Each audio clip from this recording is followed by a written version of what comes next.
Salam, hər birinizi xoş gördük. Dəyər yayınlarının 26 aprel tarixində keçirmiş olduğu sınaq 7 imtahanından ingilis dili suallarının doğru cavabları ilə tanış olaq. Kanala abunə olmağı da yaddan çıxarmayın. 56-dan başlayaq.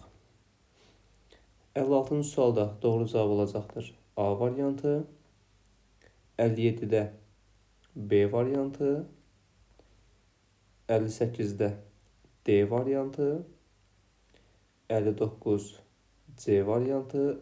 Vaxt baxımından əksər sualların sadəcə doğru variantını qeyd edirəm. 60-da isə cavab lose olacaq, yəni geniş anlamında. Yəni bədənə yaxın olmayan deyil, yəni geniş anlamda. 61-də doğru cavab olacaqdır. Deməli A variantı. Antonim bizdən soruşur. Buy satmaq, üzr istəyirəm, buy almaq, sell satmaq.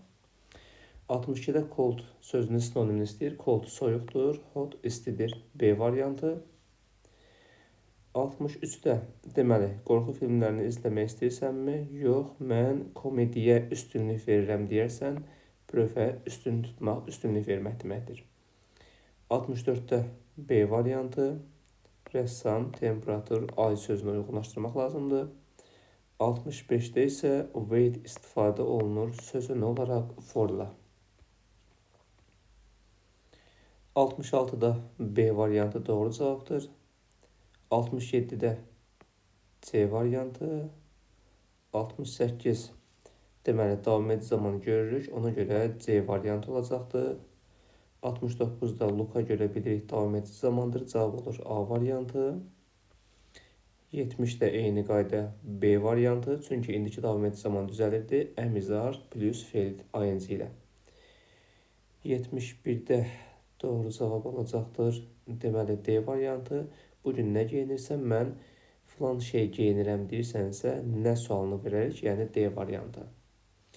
72-də markdır, usually indiki sadə zamandır. Cavab olar wears. B variantı.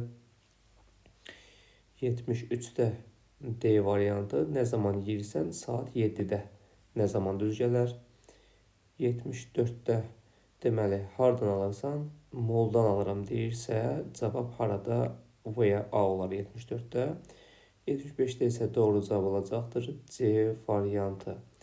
Listening suallarını hal-hazırda həll edə bilmirəm. İnşallah onu şərh bölməsinə hazır edəcəm gün ərzində, amma hələ ki yox. Hər birinizə uğurlar olsun.